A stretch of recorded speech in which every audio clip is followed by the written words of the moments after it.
Hey everyone, so this is my new Pay application where you can ask your natural language question on your streaming data and also on your batch data. So what do I mean by streaming data is that you can connect your remote Kafka cluster and you can ask your question on your topic. So you would have created some topic on your remote cluster, right? So you can ask your question on that particular topic. Okay. So these are the first we will see about the streaming data, then we will see about the batch data. So these are the batch data which I added from my local. Okay, which I added from my local web. So I'm going to add a streaming data now.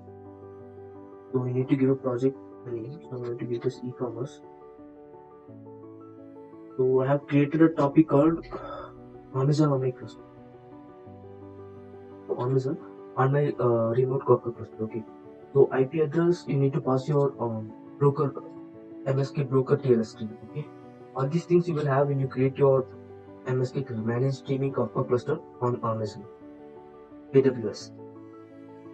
So this is the metadata. So what do I mean by metadata is you need to add your possible metadata. So say like if you have a column called country and you know what are the possible countries that will come for that particular column, right? Likewise, you need to add the data for all the dimension columns so that you can ask some valuable questions on that. Okay. So after showing the preview of the data, you will know what these things are. It will take some time. Meanwhile, we will run our random producer. Okay, so this random producer will produce 100 transactional data for every 5 seconds. Okay, it already has some data. The topic already has some data. Now you can see here for every 5 seconds, it will produce some random transactional data. Okay, to the Amazon topic on my MSK cluster. Okay, so we entered into our live data. Now I'm going to show you the preview of the data.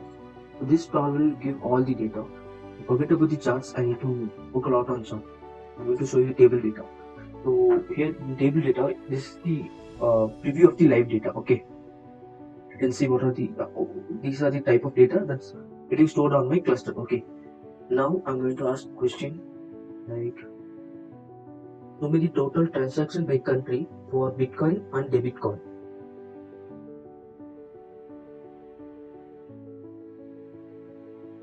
So you can see this is the transaction that happened by country for Bitcoin and debit card. So here you can see transaction. I never mentioned transaction type anywhere in my query. It automatically detects. So this search algorithm will match your keywords. Match the query, splitted query into the um, metadata. Okay, so it will back and have kind of decision tree. So I will explain about the architecture in a separate video because it's quite hard for me to explain in a single video. It will take some time. So the complete backend is running in Apache Spark. The data processing, I mean. So it's happening in Apache Spark. So by keeping the project name as a view, it will generate the query on top of it. Okay. You can see the query for my natural language question. Okay. So I'm going to ask the same question again. I'm not going to change anything. I'm just giving search again. So this data will be changed. Now you can see for Germany it's 15,270. For France it's 18,970. So search again for the same question.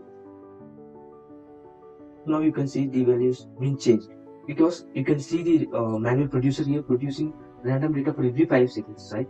So now what I'm going to do is let me ask some other question. Okay, show me the average transaction for cosmetics.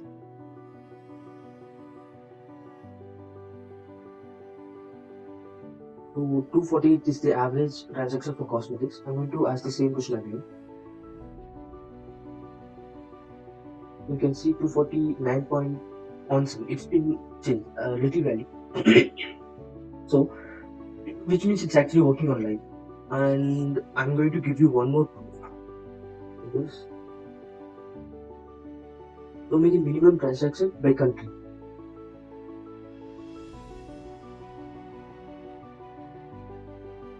So for every country, 10 is the minimum transaction. Okay, so the random data has the 10 as the minimum transaction for every country. So now I have a manual producer here, and I'm going to produce one transaction. Okay, so you can see that here, and the transaction value is -1 for the country Canada. Okay, now adding it here, add it. So the same question I'm asking again, okay? So you can see here, it's been changed to -1. So the minimum transaction for Canada is -1, which I added now, which means the it is running in live.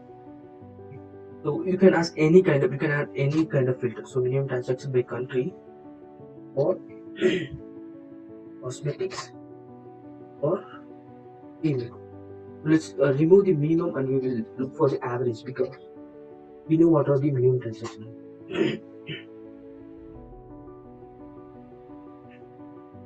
So this is the average transaction of cosmetics for female.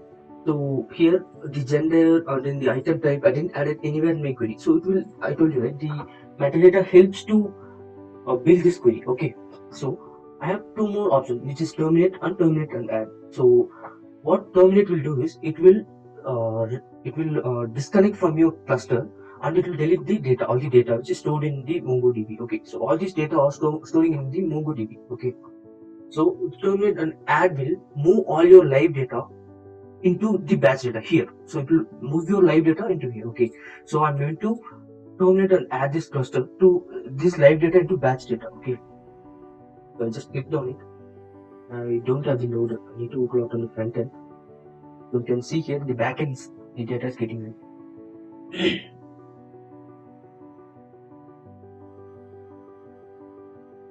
Before disconnecting, the random data is writing all the data. So now when you move, so if you refresh it, it will be moved because we terminated it, right? So here you can see e-commerce on it, just creates the file name randomly. Okay, so here you can see it's now a batch data. It was a live data and I just removed the connection and it's now a batch data. Okay, so we can ask question here. So this is how you can ask question on the batch data. Okay, show me the average price for accessories.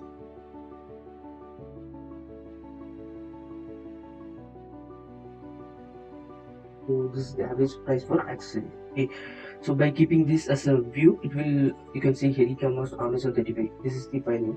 So you can by keeping that as a view, it will generate the query on top of it. Okay, so now I'm going to ask question on the batch data. So these are the batch data I have added from my local and also from the URL. So I have two modes of importing data. One is from URL. Here you need to give the file name and you have to give the URL. Okay, so and the other one is the from your local. So you have to give your file name and you have to choose from your local file. Okay, so I've added few data previously, and this is the preview of the dataset. And you can see customer age, customer gender, country, state, all these things, date, profit. So question on it. You need to select the dataset here on which you need to ask question. Okay, I'm going to ask question on the global sales data.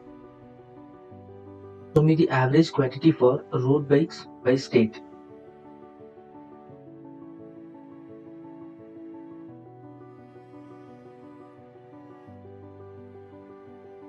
So you can see this is the average quantity for road bikes by state. So in subcategory it will be obviously road bikes, and in states you can see the different states. Okay, so these are the average quantity for the road bikes. Okay, so now I'm going to ask date kind of question. I'm going to involve date in this. Okay, so the total profit by accessories for every January and February of 2014 and 2015.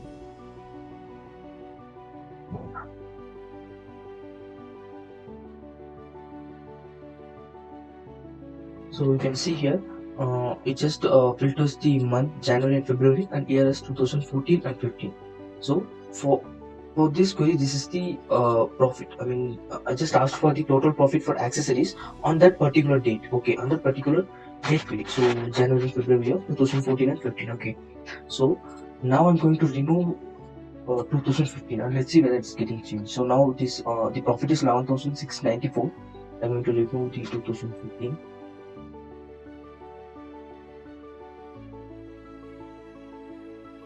So here you can see previously it was 11,000 something and now it is 6,500. Okay, so you can add any number of filters, and now I'm going to add customer gender, customer age greater than 45.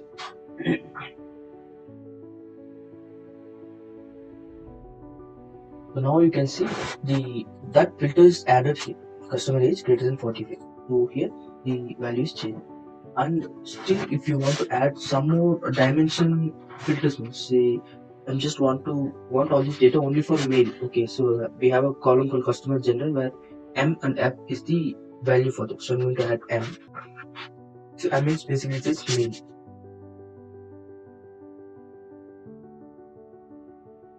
So here you can see customer gender in M. Okay, so this query will be split out initially, and by considering the metadata, by keeping the metadata, it will match from the metadata. Okay, so this is the ML module. So it was about to be insights where you will select columns, and based on that column, I will give you the insights for the column. So for example, if you're selecting date and measure column, means I will give you a forecasting for that columns. And then if you are selecting some dimension columns, I'll give you the anomaly and then outliers, those things. Okay, so now I'm giving the module a name. I'm going to give this Amazon. I'm going to select the e-commerce data, previously online data, and so this data is not fit for machine learning, so I'm just randomly adding data. We don't have enough data, right? So just giving the random data. Okay, and regression. I'm going to apply linear regression. Now the column will be the transaction. Native will be paying history.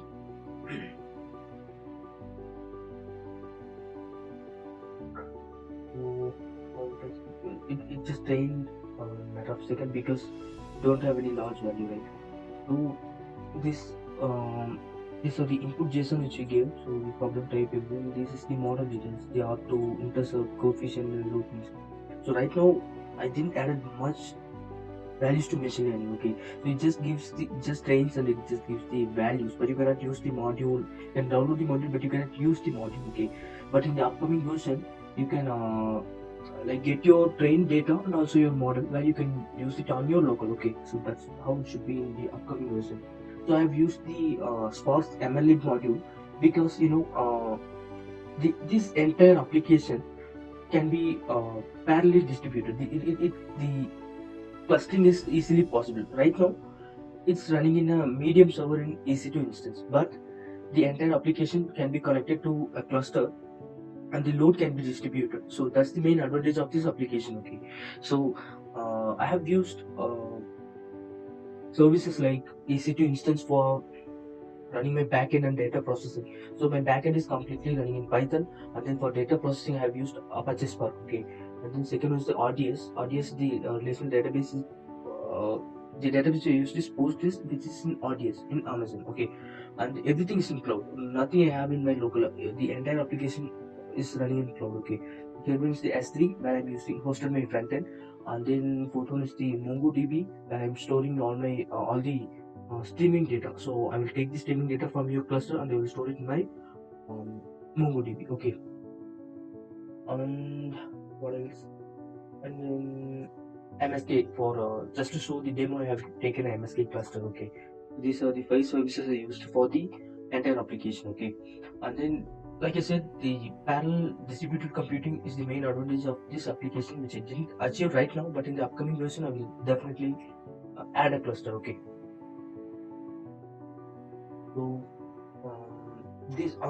this can be integrated with mobile applications also. So say like you are adding a batch data, and from your mobile you can select the data and you can ask your question on your batch data and also on your live data. So if you that's the main advantage of the application. Okay, so in the further versions I'm going to add all these things. Okay, the mobile application and the live data on your mobile application, and then distributed computing, everything will be on your on the next version, upcoming version. Okay, this is just the beta version, and there are a lot of bugs in this application right now, and those will be fixed in the next version. Okay, so if you feel like I'm good, you can endorse me for my skills, and if you feel like I'm not good somewhere, just be honest and let me know where I'm wrong, okay, so that I can improve myself. And then that's all. Thanks for watching, guys. Bye bye.